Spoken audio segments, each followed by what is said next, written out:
What's up, everybody, and welcome back to Cars and Chatter podcast on YouTube, Apple Podcasts, Spotify, Google Podcasts, and all that good stuff. Today, we're gonna have a special guest, but me and Caesar thought we could, get the episode started by ourselves a little bit, talk about that markup on the Z. We'll bring that up in a second. But also want to give a special shout out. That tune you guys just heard was from Ilios. Elijah. Out in Chicago. Oh, and he made that specially for us. Yep. Thank you, Caesar, for that. Thank you, Elijah, for making that beat for us as well. And how's it going, Caesar? Another day, man. So, Are we gonna have that mic issue again? I can hear myself. You keep cutting off. It's okay. I need everybody in the comment section tell them what's going on with the mics. The microphone's fine. I actually had people DMing me last time about the whole mic thing. Did you really? Yeah. They thought it was funny. See, I do it for views. For view Views my ass. purposes. All right, let's get into it. The first topic of the day. Serious face. Sorry. $73,000 Markup. markup It's actually 74 and change. on a Nissan Z. So the full price was going to be like, what? 125. Jesus. It was. GTR territory? I mean, at that Before point, markup. if we're talking back in 2016, you could have gotten a black edition for that price, if not less. Could you imagine though paying six figures for a Nissan like that? That's that one. Listen, I think having a markup is okay, or market adjustment is okay, but $73,000 on a 400Z? I mean, it has to be a little realistic. I understand, 5, maybe 7, especially because that one, that's the proto spec. Mhm. So there's only 250 of those being made. Yeah. I understand maybe 10 grand over just because, it's more limited, but 70? I mean, not even 10, let's say even 15, 20. On a proto. On a That's a car whole that's nother only car, two. though. Huh? That's a whole nother car.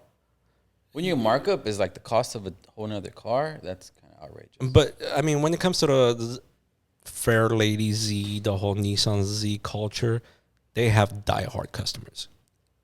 Yeah, but hopefully those diehard customers are smart enough to want to pay 20 grand over. I mean, at this point, Go buy another project car for 20 grand. yeah, but nobody wants to buy a project car. Not a lot of people want to buy a project Well, if you're going to car. get the Z, it's another project. Look at it this way. I mean, we talked about this on the last episode. A Kia K5, $15,000 over sticker. True. And people pay for that. If you're going to pay $15,000 for a Kia K5 over sticker, I mean, You must be desperate for a car at that that point. $15K over on a Nissan 400Z doesn't sound as bad as it would on a Kia K5. You get more car for your dollar, but still. Yeah, I mean, listen. At the same time, what's the MSR? What was the MSRP on that car? Maybe 60s? 50 something? Okay, in the 60s territory, you put another $20,000 markup. You're already in the BMW M territory, almost. Goes back to the whole BMW VR fighting. And we're not gonna get into that. No, nobody wants to hear that. There was enough of that on the forums the last few weeks. Yeah, at the same time, but never mind.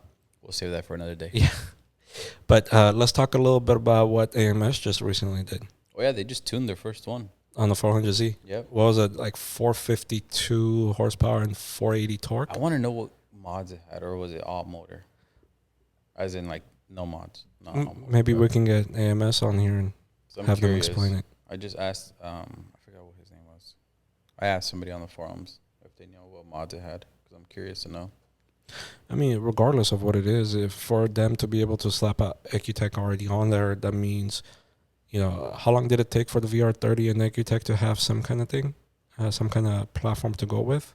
Was it like 3 months? Well, they just barely cracked the 2021, 2022 ECU not that long ago, right? Yeah, but I'm talking about like 2017. Oh, yeah, but I don't remember. And the very first one that came out, I think it was like 3 or 4 months, and it took them a while, for example, to get the launch control and all that good stuff. So that only tells me that the car is very similar. Mm-hmm. So assuming that it's very similar, you and I both know that the turbos are smaller on the 400Z. That's what they told what was it, like a quarter? I forgot what he said specifically, but he did say that they were smaller, which caused all by surprise. And And everybody kept talking about they're bigger turbos, bigger turbos. this was specifically from a Nissan person. Mm-hmm. It's not something we're making up or we're just throwing out there, but this was specifically something that a Nissan employee told us. Or maybe not a Nissan employee, but my understanding was he worked for Nissan in the marketing or something like that. No, he's directly from like Okay. North America Nissan. North America Nissan. Okay, so I mean turbos are smaller, and he said that the reason that they're smaller is because of anti-lag. I thought it was emissions. It had to No. do with some emission stuff. I also heard him say something about for the turbos to spool up better. I may be wrong, but I remember that conversation. I mean, these cars create torque at such a low RPM already. It's pretty gnarly. Can't hear you. I said these cars create torque at such a low RPM already that it's pretty insane. I think everybody appreciated that. Yeah.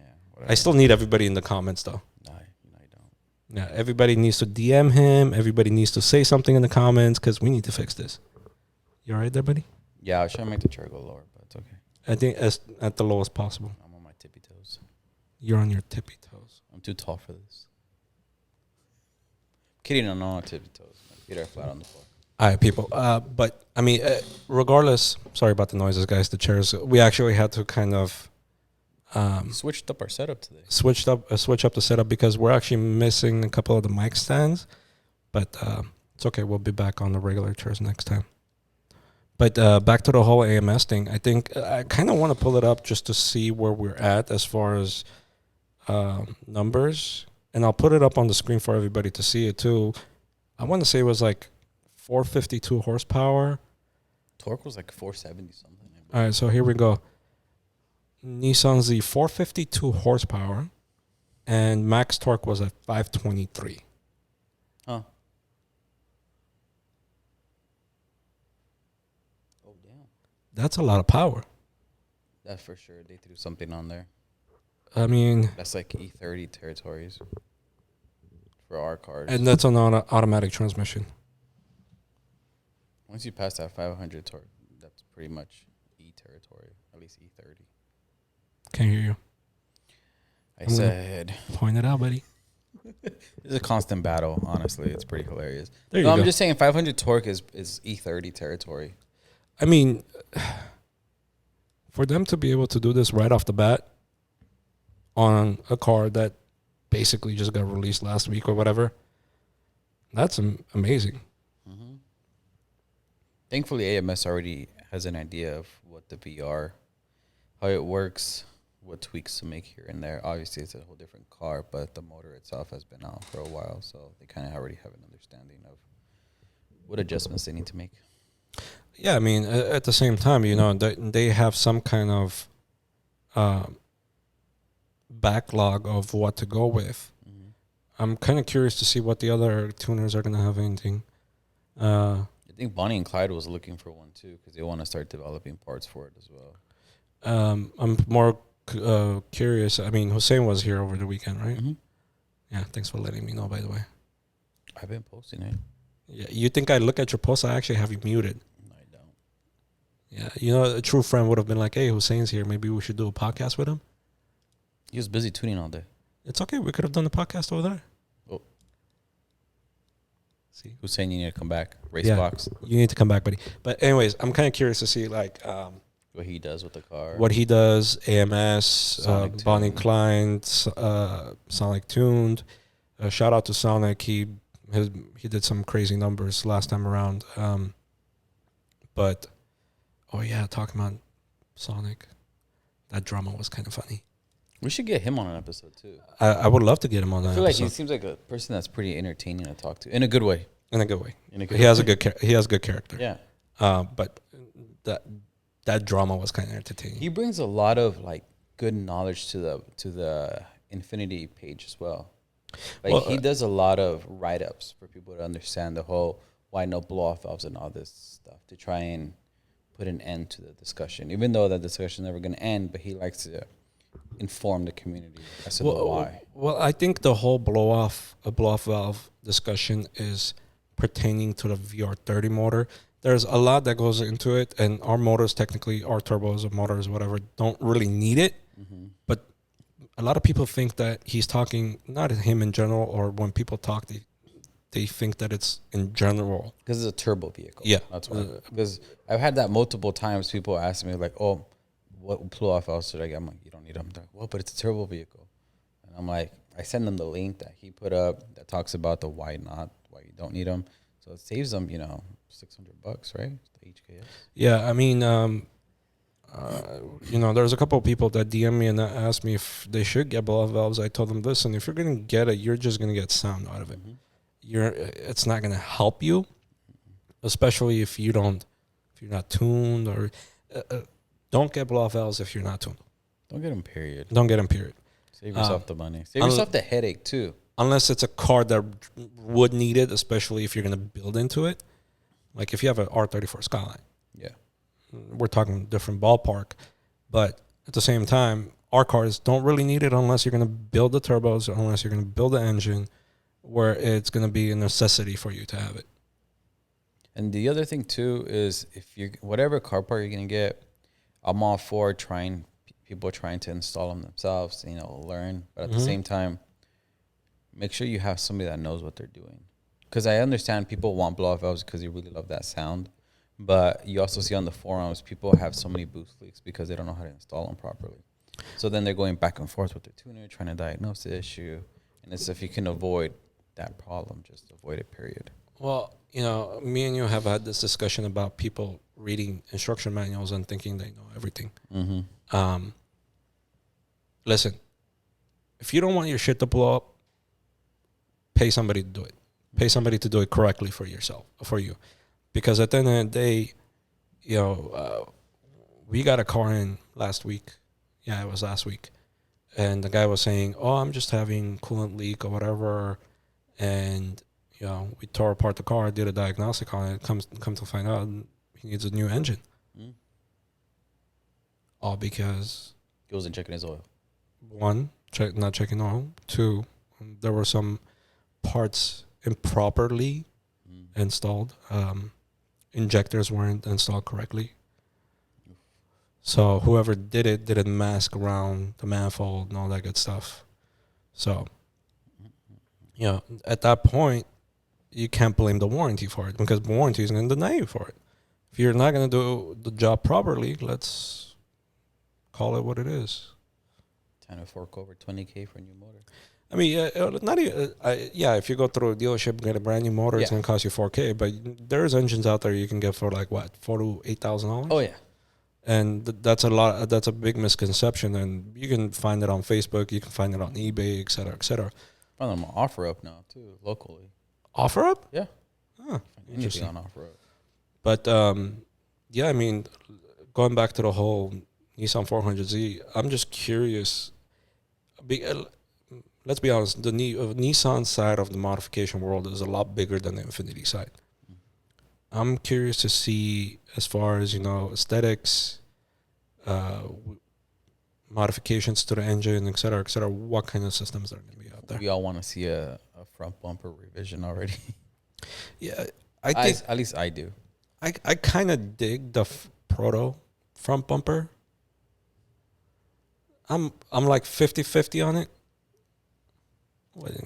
Just because to each their own. Like you don't have to look at the walls. It's fine. There's a mirror over there if you want to look at a mirror. Nope. But listen, yes, you can modify the shit out of the car, and I'm sure a bunch of companies out there will make a bunch of front bumpers for it.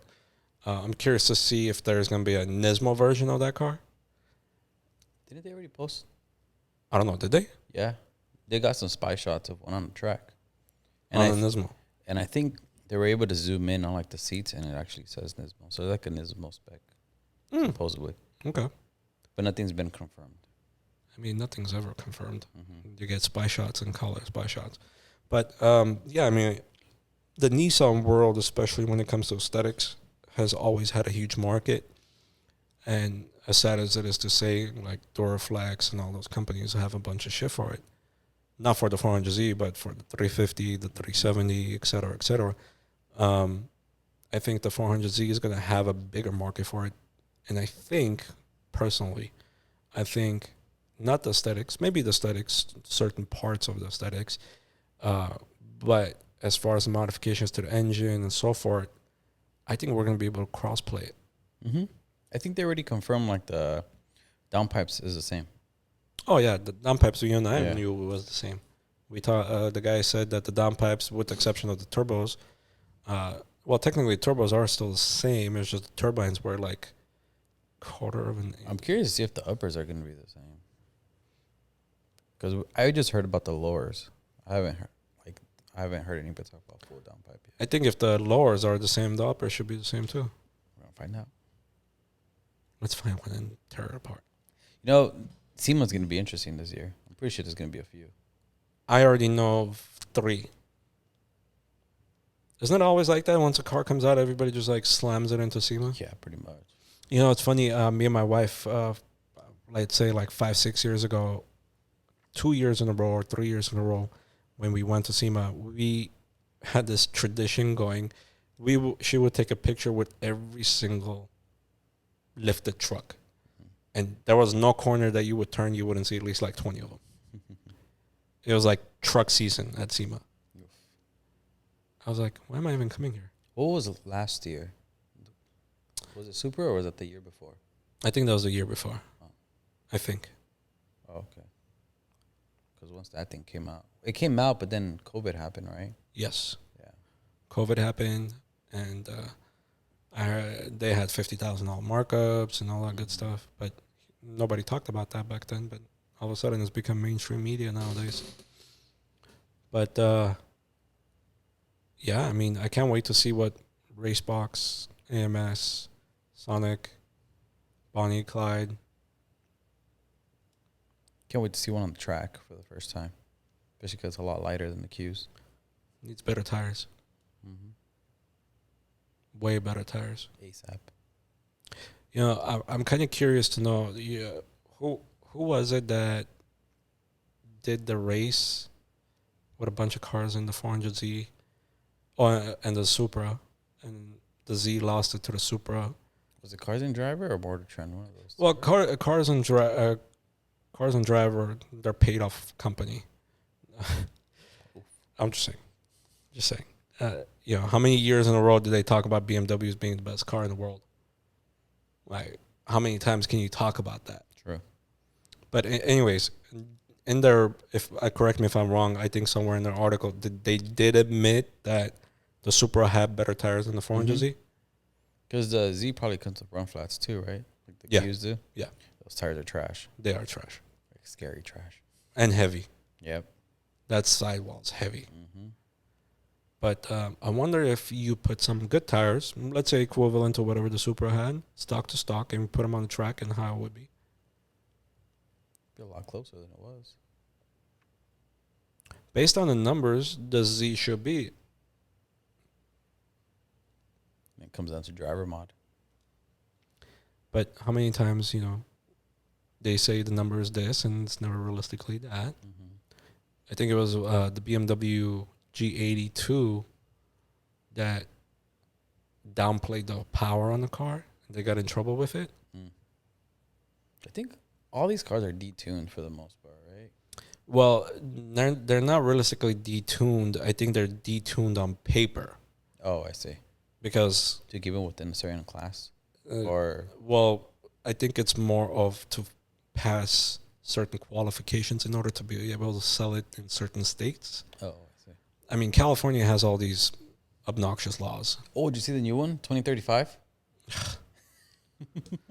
We need some people with some senses. In case you guys haven't seen that law, after 2035, you cannot buy gas cars. vehicles in California. And supposedly, I don't know if it's true or not, in that law or whatever you want to call it, somewhere in there, there's an article as to how long you have after that to give up your gas cars that you already own. Really? Yeah. Oof.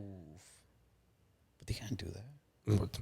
They can't ban gas car sales, but here they are doing it. Like, who's the government tell me what I can and can't buy Well, as far as a car? and also trying to take it from you afterwards. Exactly. technically, them telling us we can't buy gas cars is them telling us they're gonna come after our gas cars. Mm-hmm. That's how it starts, right? Oof. But let's not get into that politics side of everything. So where are we moving to? Texas, Florida? I think I'm gonna move to Texas. I think that's the best place to be. It's just getting so bad. Let's just not get into California right now. Yeah, We're gonna save that for another day when we'll have your friend back again. I think Oh, you're talking about Greg. Yeah, That was funny. that was interesting. But Miss you, Greg. I do want to bring up one thing, guys, and this is more of for the audience and everybody else listening. And as much as I hate to talk about this, and as much as you hate to talk about this or hear about this, I think we need to address it. And I'm talking about street takeovers. Oh yeah. LA's cracking down a lot more now too. Yeah. Guys, listen.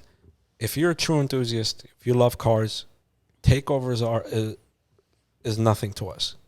You doing these street takeovers, all you're doing to yourself and all you're doing to the community is destroying what we have. The little bit that's left. The little bit that's left. I mean, cops are starting to crack down with state refs again. I don't know if you saw that video I sent in the group chat, Chicago, or like you guys can't listen. Not that you can't, but you shouldn't attend these because at the same time, you're giving a bad name to the community. And as sad as it is for me to say this, is majority of these cars are not even modified. Mom and daddy got their payments going on a Hellcat, or you see a rundown Lexus LS doing burnouts or donuts with tires that are already gone. And then you see people getting hit left and right. People are dying. Yeah. That's the I worst. mean, you remember that video of that kid from got New dragged? York? Yeah. That's terrible. And good thing he didn't die. Thank God for that. But at the same time, it's unnecessary.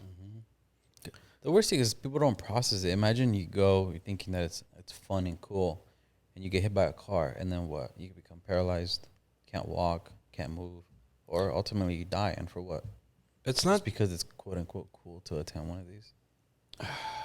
I don't think at this point it's not even about the fact that it's cool. Listen, if you want to do any type of activities like that, with the amount of people that you guys gather to these events, if you charge everybody $20, you can rent out a whole lot for I don't know how many months and be able to do all the crazy shit that you want to do. Just go to Irwindale, $20 every Thursday. They got the burnout box. There you go. Go do as many burnouts. Go do as many donuts you want. Waste your tires, blow them Crash up. into the walls, but you won't hit anybody, and Exactly. you won't damage the fucking car community. It's $20. Sorry, Caesar's one. Hi, Mom. I gotta apologize every time. It's okay. She didn't listen to the last one, did she? It gives you no. Did she listen to the last one? Okay, good. For a reason. Good. No, but thankfully LA now is impounding anybody that's there. Yeah. Vehicles, even if you're not partaking in it, even if you're present, they're going to tow your car. Yeah, and even if you're just there as a spectator, they're gonna tow your. I think shit. they already posted the first time they did it, like 40 cars or something like that. 40 cars were towed and 50 people were arrested. It's a good start. That's a very good start, and I applaud LAPD for I'm that. not trying to sound like a jerk either, like saying you guys deserve it, but at the same time, it's like if you're going to put yourself in that situation. I mean, Be let's ready call for it what that. it is. Technically speaking, do they deserve it? Maybe not, but at the same time, you're there, you're doing it. Exactly. The way I see it, you're breaking the law, and all you're doing is damaging the car community. So funny thing, this on Saturday, I say accidentally because it really was an accident. We went to go get boba. We ended up at a car meet, and we didn't know that there was a car meet going on.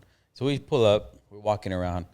Within 10 minutes, somebody just starts doing a burnout, just clout chasing. And I'm like, all right, time to go because the cops are gonna show up pretty soon. I don't know if you knew about these because you're still technically, as you say, kind of new to the car community. The crispy meats, The ones in Burbank, the Empire Center. I heard you had told me about these before. Yes. They were massive, right? They were so huge that people would drive down from other states. So I'm going to try to bring somebody here that's very known I'm not gonna say who it is. He may or may have not have anything to do with those meets. But one thing I loved about the guy was he would walk around and make sure nobody did anything. And if they did, he'd tell them get the fuck out, or Yes. have That's the how it cops should be. take care of it. That's the thing. It's those people that host the events. It's your responsibility to make sure you have a good environment. Yeah, absolutely. It's your responsibility. It's cool that you want to host stuff, but at the same time, you want to host and have a good reputation of having a respected event. The more you plan events, the more you do events, you kind of learn or see those that like to do that stuff, and if you can avoid those people there, then you try your best to avoid them finding out about certain things. Even though it's impossible, but you try. Yeah, I mean, listen, as long as you're trying and as long as you're trying to make some kind of a difference in the car community, that's a good thing. But make the right difference, not the wrong difference.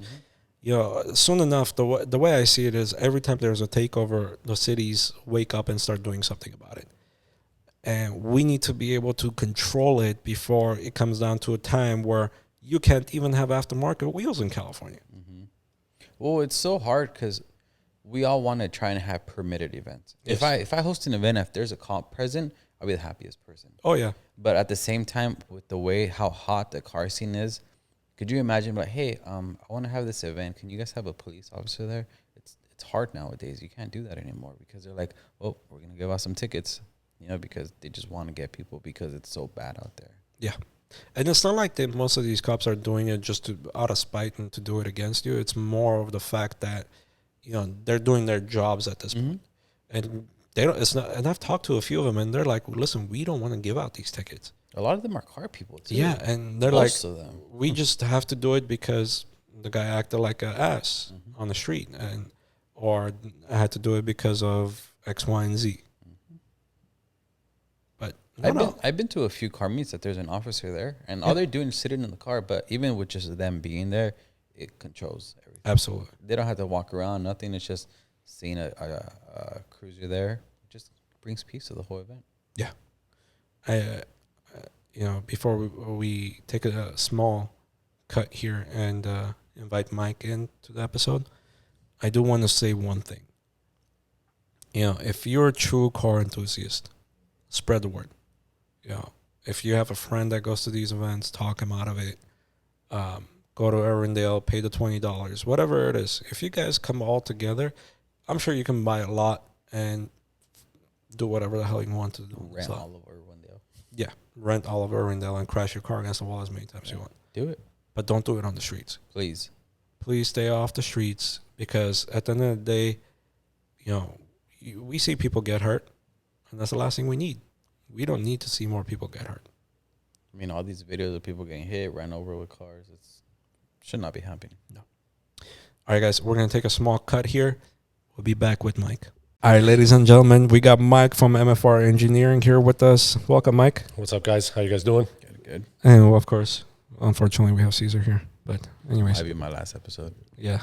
You said that last time. I'm retiring. Mike, tell us a little bit about yourself. I own a company called MFR Engineering. Obviously, you just said that. We do aerodynamics. We've done builds, everything from your entry-level imports all the way to your high-end supercars, Lambos, Ferraris, you name it.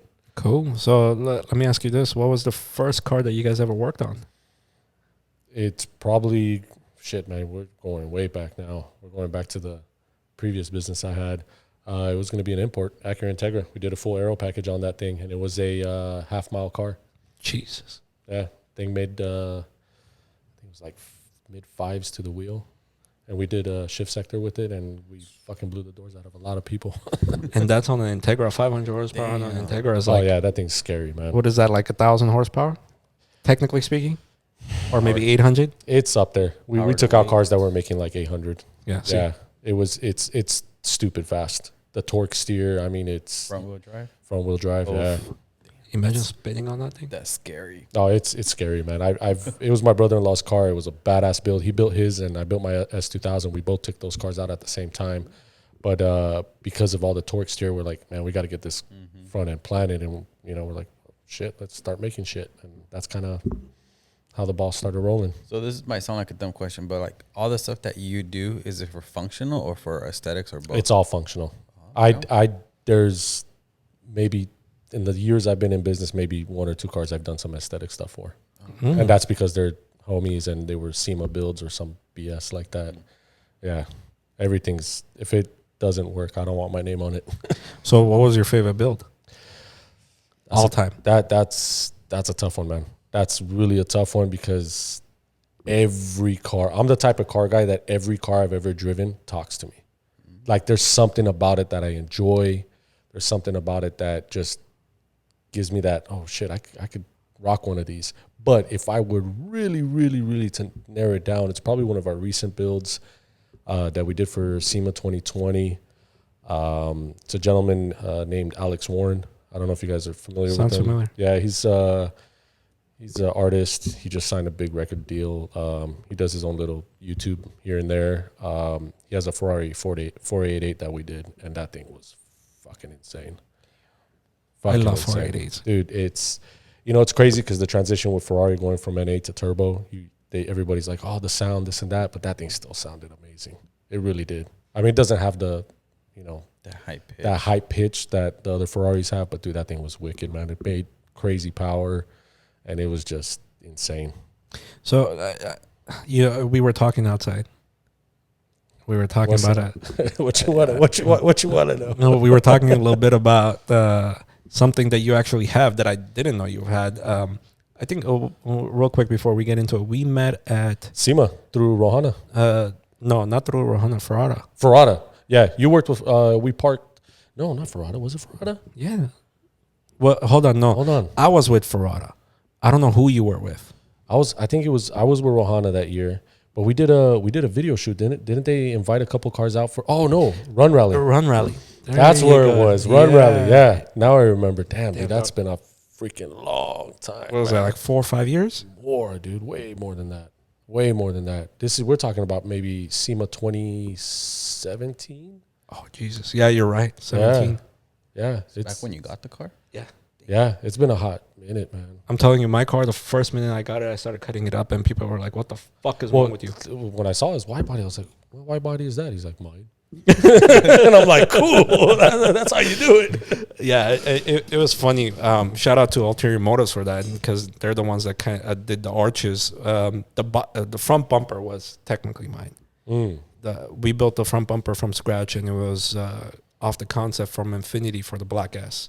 Oh, okay. Q60. Still waiting for my bumper. Listen, bro. bro. I see some animosity right here, man. What the fuck? Yeah, This is a love-hate, man. It's a love. It's more love than hate.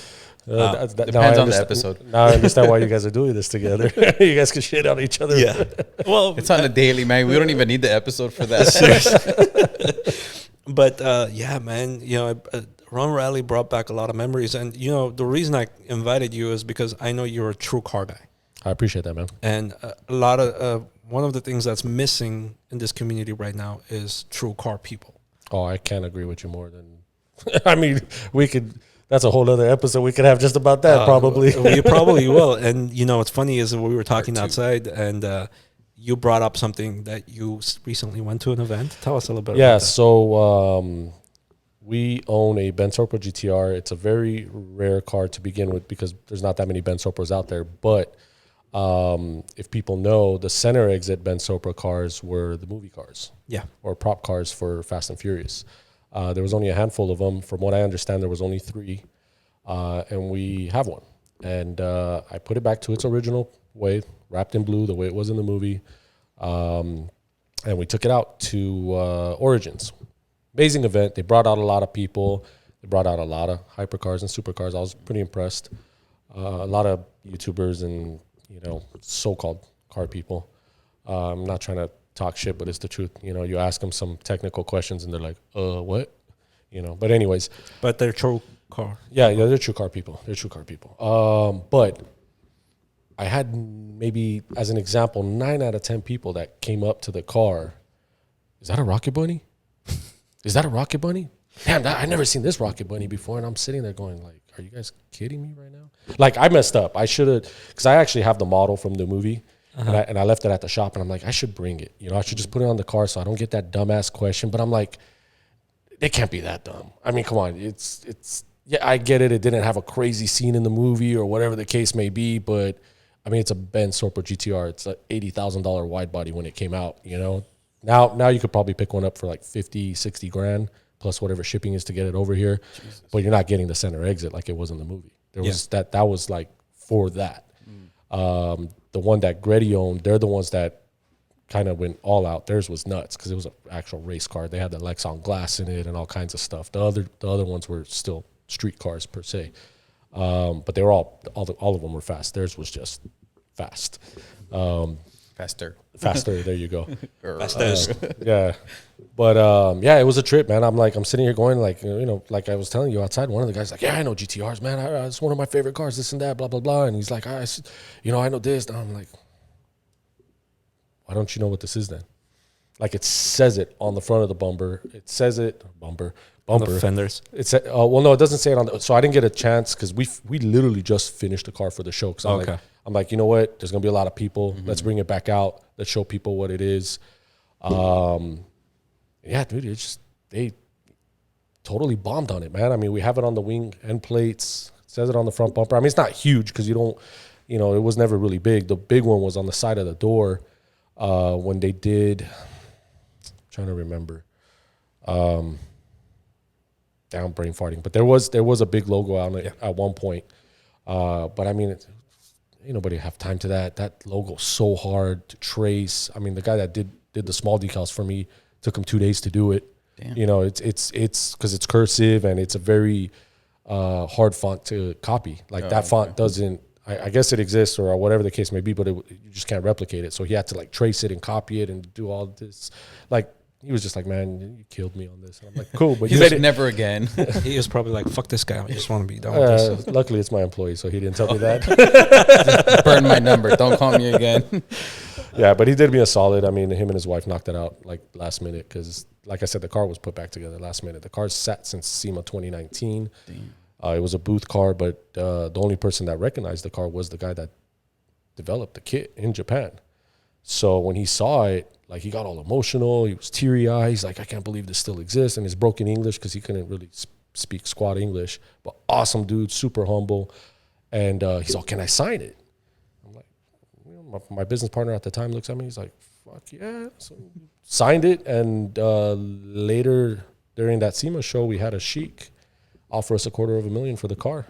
God damn. Yeah, and we told him to kick rocks. Oh, well, my business partner did, and I did. I told the guy, dude, this toilet you shit on costs more, and you're offering me only $250,000 for this car. They 24 karat gold toilets, and you're gonna offer me $250,000. Come on, get out of here. Let's up the price just a little bit. He probably walks around with gold toilet paper. Yeah, you never know, man. Little like foils and shit. They wrap it in the meat and use it for your ass. You never know. Going back to the whole MFR, how did MFR come about? Well, I had a company originally when we met. It was CRZY Engineering. No, when we were doing the run rallies, no, I'm trying to remember. I'm sorry, I already had walked away. So I had a company called CRZY Engineering. We were in South Omani, and we were doing Aero just for mainly our close network. We weren't booming yet, but we were getting there, and we were one of the first ones to do actual functional Aero for the Mopars. So we had the number 2 VIN Hellcat that we used to develop Aero. Those cars are aerodynamic? They are now. You'd be surprised, man. I got actually quite a bit of clients that track the living shit out of their shit. Wow. Yeah. I got a guy in Florida. He's been documenting his stuff. He has my full race package on the car. When he drives it in eco mode, he gets about 26 to 27 miles to the gallon. That's how efficient the Aero is. God damn. Yeah. Can't even get that on my car. Yeah. Do I make some stuff for a Q60? Yeah. Dude, we've been waiting, man, but the Nissan market's different, man. I don't know. It's tough. Feel free to say it, bro. Yeah, it's tough, man. They want the China shit, man. Mm-hmm. They a lot of them act true diehard JDM, but you tell them to go buy a Veris part and they're like, it's how much? You know what I mean? What's the knockoff version? Pretty much, unfortunately. And it sucks because, I mean, it wasn't the case back in the day. Oh, no. I mean, I I started young. A lot of outside I was telling my wife I have to go see a gentleman by the name of Bruce Wells. He's like a mentor to me, or he is my mentor actually. He's like a godfather, uncle, whatever. You know how it is when you meet these people. They're family. The dude's late 70s, and he's literally one of the first guys that helped get NHRA off the floor. Wow. And it started right here in the streets of Glendale. What? Did you guys not know that? No. The fuck? You guys own Glendale right now, and you guys don't know this shit? He owns Glendale. I mean, right now, Glendale, you can't even drive a modified car through Glendale. Oh, yeah. I heard it's horrible now. Dude, I literally I don't drive my car to work. I Uber to work and Uber home just so I don't have to drive my car to Glendale. Jesus, it's cheaper than a state ref ticket. Oh, yeah. Oh, dude, it's out of control, man. And that's saying that I know a lot of cops, and out of respect to them, I don't drive my car. Well, yeah, because, I mean, we're a different generation, man. I mean, we all know somebody, but it's, fuck, dude, to always be dropping names sucks. Yeah. Well, believe it or not, the only one time I dropped the name was this one cop in Glendale 2 days before my wedding. This is back in 6, 7 years ago, whatever it was. I was on Glenoaks in my FX. Mind you, my FX, just normal FX. I'm driving, and a Range Rover and an E-Class pull up next to me, Glendale. And they start racing. And there was a cop inside a restaurant parking just waiting for people to do something like that, right? Stupid, yeah. So just because I have exhaust on my car, he assumed I was racing with them. There's a Range Rover SVR. That's loud as shit. Loud as shit. Yeah. And a E55 AMG. Loud as shit. And he pulled all three of us together. So I was like, okay, whatever. I didn't think anything of it. Long story short, I see 3 tow trucks pull up. Oh. I'm like, fuck. So the guy comes up to me, license, registration, and he goes, you all are getting arrested. Your cars are getting towed. I'm like, dude, my wedding is in 2 days. I wasn't even racing. I go, pull the black box off the car, do whatever the hell you have to do. I didn't even pass 30 miles an hour. Mm-hmm. And it's just 40 mile per hour. Yeah. And he goes, nope, you're getting arrested. I'm like, I rolled my window up while he's talking to me. Mm-hmm. He's like knocking on my window. I'm like, hold on. That's the only time I ever called in a favor. Damn. Only time. It was a perfect time. And the guy was like having dinner, and he was invited to my wedding too. And he was having dinner, and he goes, what did you do?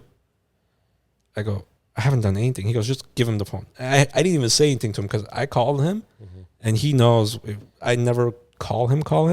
We just text. As soon as I called him, he goes, what did you do? I didn't do anything. He goes, just hand him the phone. So while the cop is standing outside my window, he's turning bloodshot red because he's pissed off that I have my window closed. I roll my window down and I hand him the phone. He goes, what is this? I go, he wants to talk to you. It's for you. It's for you. It's for you. It was something out of a movie. So he takes the phone, goes behind my car, starts talking, comes back. I don't ever want to fucking see you in my city again. I've had a few of those myself.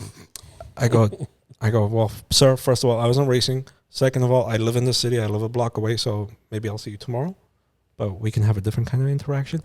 Funny thing is, me and that cop are friends now. That's funny how that works out. But yeah, I mean, Glendale is just bad right now. Yeah, it sucks. Because my mom lives right here off Los Feliz. I went to Marshall High School, so I know the area really well. Okay. And yeah, man, it's fucking gone to shit. Yeah, like we were talking about this earlier. It's just you can't have fun. Bad. You can't go anywhere. It's bad, man. I honestly, ever since I left LA, I'm like, fuck, I'm not going back. It's funny because it's not even people like me. It's these true car people that, are causing this havoc for us. Mm-hmm. It's the ones that have mommy and daddy paying their car payments. Oh, absolutely. Or they have a 1994 fucking Impala that they're drifting or doing burnouts on the street.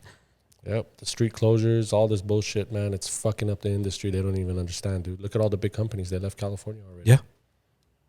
Everybody's moving. They're gone. The EPA shit's fucking everything up. And, everybody's going, oh, it's green. Let's go green. And they don't even fucking realize what it takes to make those batteries or dispose of them or recycle them. That causes, 10 times, 100 times, whatever it is, the study that they released out there. 1320 actually posted it up too. Yeah.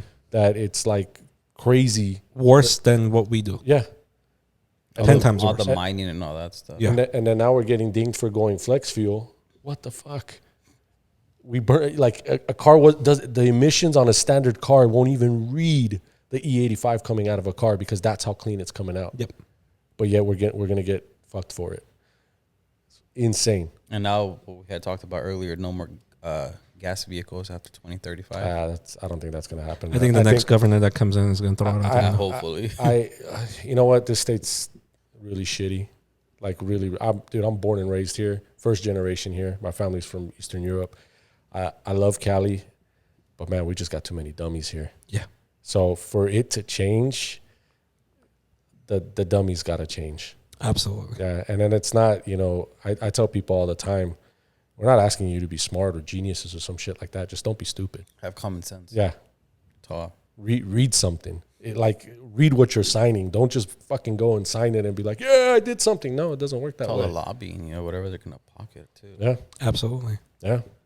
Yeah, we're this state, but I think the next administration might kick a lot of shit back because, obviously everything's on a federal level when it gets pushed. So the states can only do so much. So much, exactly. California always wants to be the example to the rest. Well, I mean, California passes so many goddamn bullshit laws, especially with, and I'll say it, current administration. Beginning of this year, he passed so many laws that make absolutely no goddamn sense. Oh yeah, like that one law where for the kids. Did you hear about that shit? Yeah, don't bring it up because that's a touchy subject, dude. That's insane. Yeah. I know, but it's like shit like that is like, what are people thinking? Yeah, how is that okay? Underage thing, right? Yeah, yeah. How is that okay? Yeah, it's what is it within the 7-year law? Yeah, or 7-year rule? Yeah. What the fuck? I mean, anyways, it's shit like that gets passed. That just fucks everything up. Because if they could get away with that, they're going to get away with everything else. Absolutely. Tax dollars at work. And we were talking about the 2035 law. Mm-hmm. Apparently somewhere in there is a clause that after 2035, if you still own a gas car, they give you a certain time limit to get rid of your gas car. Yeah, they can suck a nut on that one. Everybody's going to get rid of their houses and move at that point. Yeah. Oh, yeah. Well, that's what they want, man. They want to turn California into New York because that's where their money's at. If you go up, it's all real estate, dude. If you really think about it, look what they're doing in Hollywood. All those old buildings and communities and stuff like that, like on the corner, what is it, on the corner of Edgemont and Hollywood? Mm-hmm. There used to be like a little restaurant there or a club, whatever. Look what they did there. They bought everybody out, told them to get out, demoed the whole thing, and now they're building some crazy-ass complex. I don't know. Back to MFR. Yeah, sorry about that. We get off on tangents all the time. But, so, shit, where did we leave off? Your it started. You said CZR. Yeah, so I had CRZY Engineering. I think after I walked away from that partnership is when we met because I opened up MFR Engineering in 2016 or 17 or the end of 16. And then I started, I walked away from CRZY Engineering 2015 or 2014, something like that. I took a year off. That didn't work out for them, even though they thought they could do it. And then I started back up. Okay. Yeah, and here I am. After 6 years, still going. I mean, started all over again. Yeah, it was, when we were shooting that movie for Rum Riley. You still have the M3. You still have. I still have that F80, dude. Oh, that thing's crazy now. Is it really? Oh yeah. I mean, last time around it was still crazy. You were kicking rocks at me. I was like this. Sorry, man. That's the tire's fault. You could blame the tire manufacturer for that. Michelin? Yeah. No, I was on R88. I can't remember. Yeah, Toyos. Yeah, Toyos probably or something. Yeah. I don't remember. Because you still had the window sticker on it. Did I? Yeah. Yeah. But yeah, that car is beautiful, bro. Yeah, thank you, man. Yeah, it's all crazy now, man. Like it's full race interior. There's it still has AC and shit, but Nice. But I mean, in California, you need AC. Yeah. Send some pictures to Seapon so you could put it up on. Oh, I have. We'll post everything up. Yeah, you could. There's tons of pictures of that car out there. Oh yeah, I think I still have some because from the shoot, I took a bunch of pictures. Yeah, that was a fun day. That was fun. Yeah, it was a. I'd never been on the backside of the Angeles Crest up there. Big Tonga Canyon, yeah, that's where we were. Yeah. But they fixed a lot of the roads out there because when we went, it was garbage. It was garbage. It was garbage, man. I don't think we could have. We were 40, 50, if I that. think at one point we got to 50. We're like, everybody on the mics, we got to slow down. Yeah, it was horrible, man. It was horrible. Potholes and debris. Didn't somebody get a flat tire? I think one of the camera vehicles did, right? Yeah. Driving like you're drunk because you're trying to avoid everything. That's all we were doing entire time. And the poor camera guy's trying to follow us because we're doing that, and I think that's how he got the Flat tire. the He flat hit tire. a big pothole. Big pothole, yeah. Yeah, and the guy was holding, like, the entire time he's holding a red camera, which is like $60,000. The lens is like $20,000. Yeah. Imagine. Yeah. Oof. Yeah. Yeah. That was an interesting day. That was. But let me ask you a question. How many SEMA cars have you done? Man. This year. I'm just kidding. Well, Make this it easier for you. yeah, this year I think we have like not that many. I think it's only like 6 or 7, but What's the most the company itself has done? In 1 year. In 1 year, I think my guys counted, I think it was 17 cars. Damn. God damn. That's a lot of cars. Yeah. And the funny thing is, like, when he showed me his F80, he goes, "Oh, you can stand on the lip." I'm like, "Dude, I'm like 400 pounds. What do you mean stand on the lip?" He goes, "No, dude, do it." I stood on the lip and nothing happened to it. Yeah, we do it on the diffuser too. Yeah, so everything we do, it's Chassis very mounted. it's chassis mounted. Like we spend the time and figure out proper mounting points and develop the proper bracket with the right height to mount the diffuser. Everything's done from scratch. Yeah, everything's done from scratch. right way. Yeah. Well, I mean that's the only way to really do it. Not Damn. cardboard and shit like that. Like we actually sit on a computer and do calculations and stuff. But yeah. But if you ask the true car guys, eBay lips are the best. The 3 Ps, hydro dip carbon. Yeah. That's where it's at right now, man. Being in the car community for as long as you've been in it, what do you think? What do you think of the current situation? I think if people don't wake up, we're going down a rabbit hole that we're not coming out of. I'll be honest with you. Back in, was it a couple years ago? This is right after SEMA 2019 when the whole EPA thing was they were trying to push that agenda here in Cali. I met with some guys at the SEMA garage because I had to take one of our booth cars to get it scanned because I'm putting the wide body we developed out of metal. I'm putting it into production, so I needed to use. They got a better scanner than I do. I mean, it's SEMA garage. Their ferro arm is far superior than a lot of stuff out there, especially at the time what I had. So I made the appointment, went scanned it, and a couple execs came out and they're like, "Oh, what's this and that? Where was this car at?" And I'm like, "You guys stuffed me in the back of South Hall. That's where I was at." And I ended up paying $100,000, And oh yeah, dude, SEMA's expensive, man. You want to do a booth, you're paying. I think it's depending obviously on the size because they charge per square foot. I think just for the concrete we paid $20,000. I think it was. Yeah, it was insane. And you can't have your own people come in and set up the booth? Nope. You have to use Freeman. Yep. Freeman, right? Yep. And they're contracted through SEMA, and you got to pay double. Dude, they charged us. So our carpet, we bought this badass white carpet to lay on the floor so the cars can pop, like make it look really. I mean, I still get compliments to this day on how our booth was. And they charged us because we were right by one of the main doors, like maybe, I don't know, 100 feet, 150 feet, something like that. Mm-hmm. I think it was $800 just to bring it from that door to my booth. Yeah. Sounds about right. 150 feet, man. That's all they moved it. And it was like $800. Yeah. That's just Union. Because they can. It's Union. Yeah, you got to pay to play, man. Unfortunately, and they got everybody. I mean, at that time they had everybody cornered, and now I don't think so much because you had all the big players backed out. GM backed out, Ford backed out, all the big tire guys backed out, except for Toyo, because Toyo always does their Toyo tread pass. Mm-hmm. But a lot of big companies backed out. I think Honda also backed out. I think Toyota's the only one that stayed, and maybe Hyundai. But everybody else, I mean, dude, look at their posts that they're doing. They're begging people to, Oh, yeah. It's because of the price point. But what's interesting is I tried to find a spot for this year because I have a company reached out, can't really say yet, to give me a kit. But I reached out to the main guy that does all the spots outside. I'm like, dude, I just need a spot outside. Give me one spot. He goes, we have no spots. What are you talking about? You have no spots. The hell, they've been sending emails out for people to register for future vehicles. Exactly. I go, my buddy has an email for future vehicle. He goes, well, that's your buddy. I go, but he's not going. Can I have this? But no, you can't. Wow. That customer And they wonder why people are backing out. I mean, remember what happened with ADV1? No. I think it was like 5 years ago, maybe. They got into an argument with SEMA or whatever it was. They got banned from SEMA. So the next year, they rented out a whole penthouse. They did their displays and everything inside the penthouse. Oh, nice. And then Volson did something similar at the Cosmo, if I'm not wrong. Yeah, that I remember. And then there was somebody at the MGM that did something too. Yeah.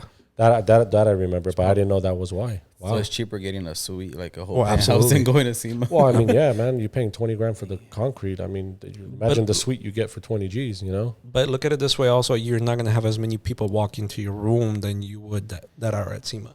It literally takes 3 days to walk the entire SEMA show. Actually, in 3 days you can't. Well, at least the older SEMA shows, when they were, before they did their whole transition or whatever the heck they did, you could spend the entire week and you wouldn't be able to see everything. I spent, every time, I mean, you and I went, every time I went from the beginning of the build all the way to the end where they tear everything down, and it was 7 days. And within 7 days, I probably couldn't visit every single booth. Yeah, it's insane. When I did my first SEMA, and this was a long time ago, this is probably 2012, 2013-ish, somewhere around there. Dude, I remember, like, my feet and my calves and my thighs, like the next day I didn't even go. I spent the whole time in the hotel. Yeah. Like, I was done. Like, the amount of walking, because you're so excited because you see all these, you know, they got all the different vendors from all over the world and their small booths, and the, you know, it's not even North Hall. What is that hall? The one that's all the way by the Westgate, by the Westgate. There's that where they bring all the Central, right next to the Central Hall. So no, that's North Hall. That's North Hall, but there's another hall. Towards the Westgate, right? Towards the Westgate. Yeah, it's like a part of the Westgate almost. It's weird. I forgot what they call it, but that's where they put a lot of the bullshit. Yeah, pretty much. Chinese shit. Yeah. Not Chinese shit. China made stuff. I thought that was the same thing, but okay. You know, cancel culture. Okay. Yeah. I'm sorry if we offended anybody, but yeah, truth hurts. Anyways, but yeah, I walk, because I was like, you know, my first time, and I'm like, I want to see everything, and I try to stop at every booth, and I'm like, I don't know what this is. I don't know. I mean, there was shit there that had, I mean, now it's relevant, you know, all the LED and stickers and all this other bullshit that everybody thinks it's a modification now, but, you know. I actually have a question about that. Oh, fuck, here we go. Is tint considered up? No, I'm just kidding. That's actually a valid question. Actually, no, because why do government officials get to have it?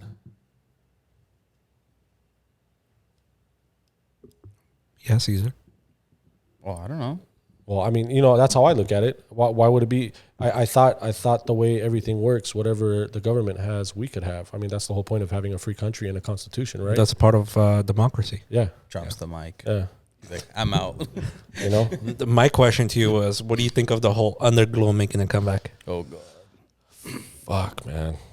You guys are gonna fucking laugh. I'm not getting involved with this topic. You guys are gonna laugh, dude. I had my guys, my employees for my birthday last year decided to fucking fuck with me, and they put underglow on my F80. Those motherfuckers. Then they're all fired. No, dude, I got a good crack out of it, but I was like, all right, we had our fun, rip that shit off. But awesome. it's look, when in the late 90s, early 2000s, it was a thing.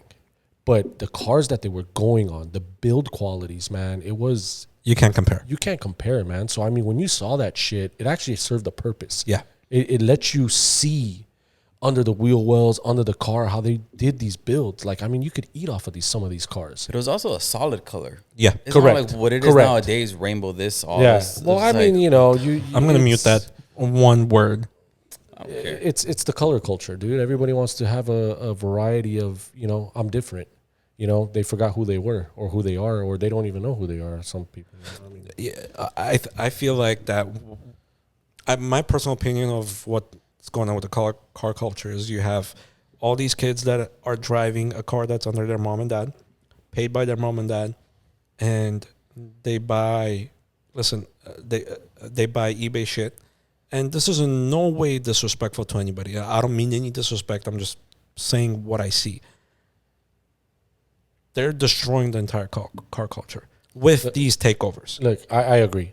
So one of my hashtags, my hashtag is actually, it's all about the build. That's one of my hashtags. When you look on my Instagram, Facebook, whatever, because it really is. Because at the end of the day, whatever you spend on your car, that's your money. Yep. Nobody can tell you what the fuck to do with it. Amen to that. You know, that's bottom line. So for somebody else to come and say whatever, that's bullshit. But I think because of the lack of guidance and mentorship that's in this industry now, people lost what it is to actually do something. So it making a comeback, I've seen some cool stuff. Don't get me wrong. There's some people that are, doing it right.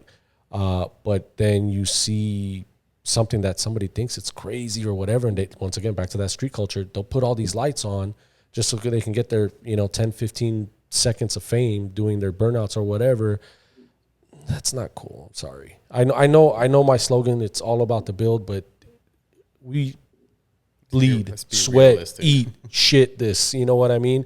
Like it's a big difference. You can't just, oh, my shit's built, man. Yeah, I put an intake on it.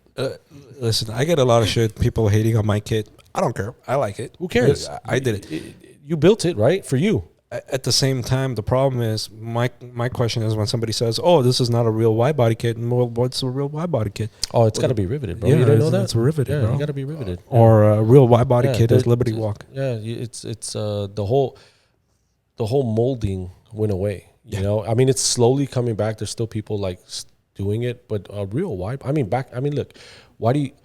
I'm gonna ask you guys a question. Why do you guys think the wheel industry blew up the way it blew up? That is a good question. I think because I could tell you right now, in the 90s and early 2000s, you couldn't get nothing. Oh yeah, if it wasn't made in Japan, you weren't really getting wheels. Like it was really, really hard to get nice custom wheels. And back then it was like DP. Yeah, it was all. Enkis. Enkis of Rays, HREs. Mackin, all the HREs. HREs. They've been around for a long time. They cornered their market. I mean, their quality is no joke. But I'll tell you guys why. Well, some people say it's my opinion, but they can kick rocks because I've been doing this for a long time. When all the import guys, the Honda guys, the Nissan guys, all the diehard JDM guys, when they started getting these crazy wide bodies, like they still do in Japan, they do those crazy front ends and all that stuff. When they were molding all that stuff, there was no wheel backing for it. Mm-hmm. There was no offsets, there was no fitment. I mean, you were getting spacers that are this big. Yeah, you were getting wheels off of other cars, re-drilling them and making them work. And now, you have all these companies catering to that. That's how they blew up. Yep. Now it's custom offset, custom this, custom that. Listen, I think that everybody is entitled to build their cars however they want to build it. I agree. But I do see a lot of people build a car just because they listen to Joe Schmo instead of Joe Smith that knows everything about the car. Yeah, if it's back to that thing, like, the YouTube generation and stuff like that, everybody's YouTube certified and all this crazy shit. I'll give it to some of the guys on there. They're doing a great job. But the guys that are doing a great job, they actually been in the industry for a long time. They know what they're talking about. They actually know what they're talking about, And there's a couple. I don't do YouTube. I have YouTubers that are my clients. One of them, he's freaking amazing, diehard young kid. I get guys on the East Coast calling me, telling me like, hey, dude, this kid's really repping you hard. Like if he literally tells people if it ain't an MFR, it's garbage. Nice. I'm like, loyalty. Cool. Yeah, super. Loyalty. Yeah, and that you don't find that in the young generation, man. No, He's in his early 20s. You don't find that, So I could truly appreciate him for that. But a lot of these other ones, man, wherever the wind blows, whatever shop's gonna do them a little favor, freebie or whatever, cool. These guys are the best. Yeah, and that's one thing that a lot of people ask me. They're like, "Oh, why do you like this company so much? Why do you like that company?"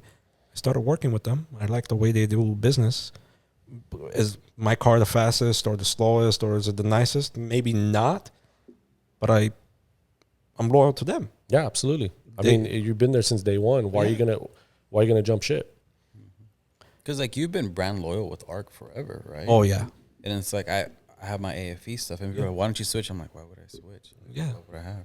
I'm happy with it. I agree. I agree exactly what he's saying. So when I was one of the first, I think the first one in SoCal to get the F80. I got mine, November 14. Like it literally just came off the And my sales guy's like, hey, we got this by accident. Do you want it?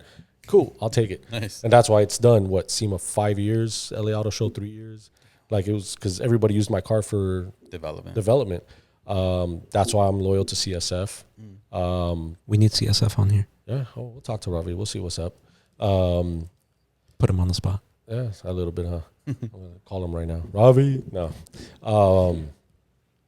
And AFE too. When my car was doing SEMA, I got offers from everybody to put their intakes on, but I started with AFE, and I saw the dyno sheets, man. I saw what my car was doing with their intakes versus my buddies that had everybody else's shit. And I'm sitting there going, yeah, no, I'm good. Why downgrade? Yeah, I'm Makes good. no sense. I don't need my shit to look pretty. I need it to go. Yeah. Yeah. You know, that's funny. You're talking about intakes.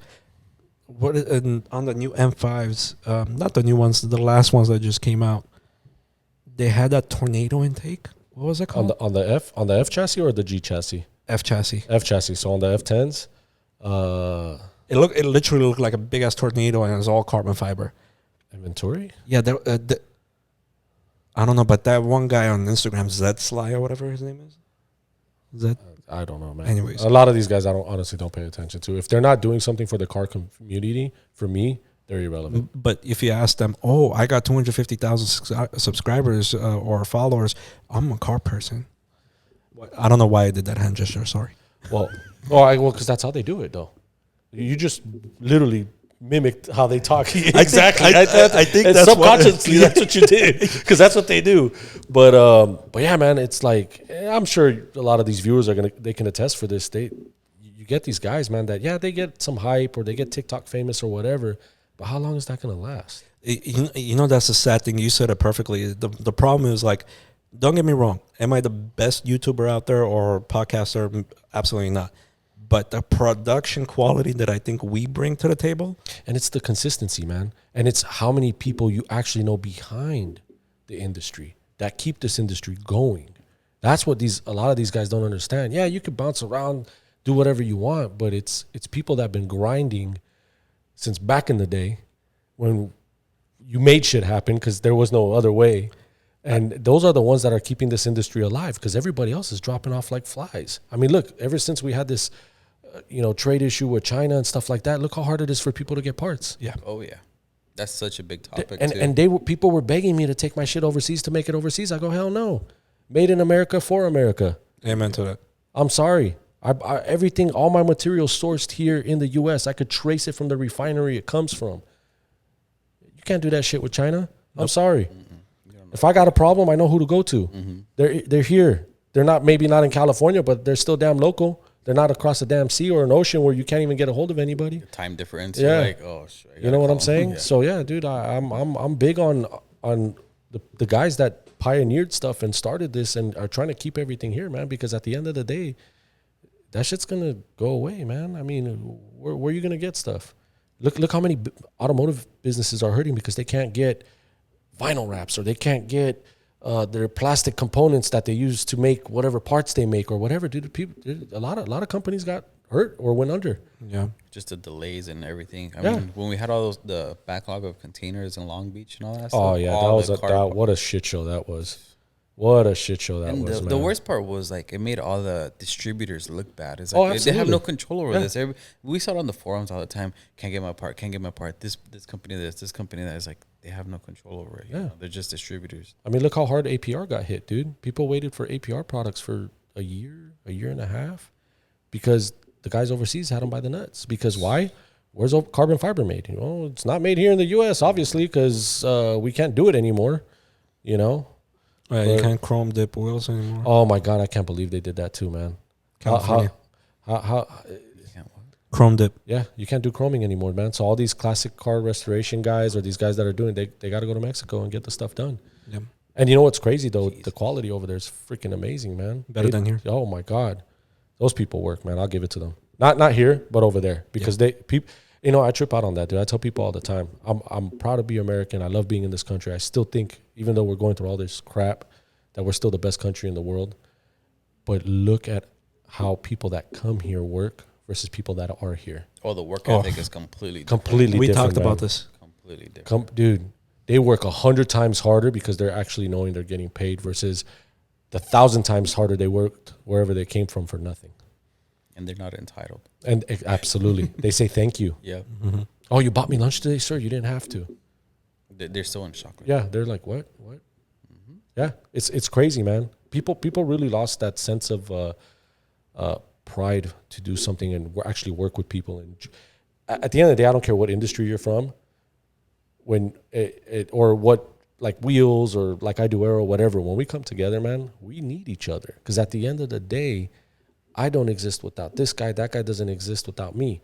And that's what I hate about this state, because like we were back at the SEMA thing, when I told all these execs, like, hey, dude, what are you guys going to do about this EPA stuff? Oh, don't worry, it's going to blow over. I told them, I go, dude, you guys realize if it passes here in California, it's going to go nationwide. Mm-hmm. And where are we now? Yeah, because California's the trendsetter for a lot of things. It is, dude. We started, NHRA started here, like down the street, literally. Like I mean, dude, my buddy Bruce Wells that I was telling you about, dude, he designed the EFI carburetors that we have today from Edelbrock on a bar napkin, and he gave it to his buddy who is the founder of Edelbrock. That's how old these guys are. That's how some of my mentors that actually, after we're done here, if he's still up, I'm gonna go see him. You know, I mean, you talk to guys like that and the shit that they used to do back then, man, talk about being innovative and creative, because nobody made nothing back then, man. If you didn't make it yourself, it didn't exist. And now it's like, how do I pick up a pen and draw it? No creativity. No, absolutely none. Absolutely none. And they wonder why, shit's not made here anymore. Mike, before we call it, you were a little late, by the way. I know, I'm sorry, man. But we're going to invite you back because... This would be a good two episode segment. Yeah. I'm down, dude. Okay. I'm down. And at the end of the day, people that know me in this industry, that really know me, I don't give two fucks what people think. If you're not fucking here to make something happen for the greater good of the community, keep it moving. Amen to that. Keep it moving, man. I don't care where you came from, who you are, what you do. It don't matter. If we're going to sit at a table and eat, cool, we're breaking bread together. If you're not and you want your own little piece, fuck off. I do want to make this a 2-part. So maybe not next week because I know you're busy with SEMA. Following week. This coming weekend's Labor Day weekend, so everybody's going to be out of town. But yeah, I'm down. Okay. So we'll make this a 2-part just because we're running short on time a little bit. But before we call it a day on this one, what's next for MFR? Oh, man. Q60. You just give me goosebumps, dude. I can't. I got some stuff in the works, man. I've been doing, so during COVID, I took up the opportunity to do some traveling. So Texas is in my lineup. Mm-hmm. Thinking about, I have some good friends and really good contacts out there, but I made some good connections out there while I was visiting. So I think Texas is another big step. And then there's some other stuff that I can't really talk about yet, but in the future, maybe. Okay. That's exciting. You promise? I promise. All right, cool. Well, Mike. It's always a pleasure, man. Pleasure. It's been a long time. Too long. I know. It's been too long. But thank you for stopping by, and we'll make this a part 2. Hopefully next time you won't be late. No, I won't. I'll leave early. I'll make sure my guys lock up. If I didn't, how I like making fun. I know. I like poking fun. If we can't do that, then we're not real friends. No, of course, I agree. Caesar, thank you again, brother. But if you have any questions or any ending statements. All right. Well, everybody, thank you for tuning in. Make sure you guys subscribe. Make sure you guys follow us on Instagram. And make sure you guys also follow us on Spotify, Apple Podcasts, Google Podcasts, and all that good stuff. At the end of the day, we do this for you guys. And at the end of the day, this is for the community. We're not asking anything back. We just want to bring you guys some entertainment, bring you guys some guests that are a part of the community and helping the community and building certain things for the community. The truth. Sorry, the truth. It exists. Well, again, thank you guys, and we'll see you guys on the next episode, part 2. Simon for letting us borrow the shop. Simon, thank you for letting us borrow the shop. Simon, I don't know you, man, but your shop's badass. I like it. I know. You love the bike, didn't you? Oh, I'd take that home. It fits in my truck, Simon. Hey, Simon, if it's for sale, I think he might be interested. But straight out of Body Shop, thank you for letting us be here. And Elijah, right? Yep. Elijah, Ilios, thank you for the audio track again you guys are about to hear. And see you guys. Thank you.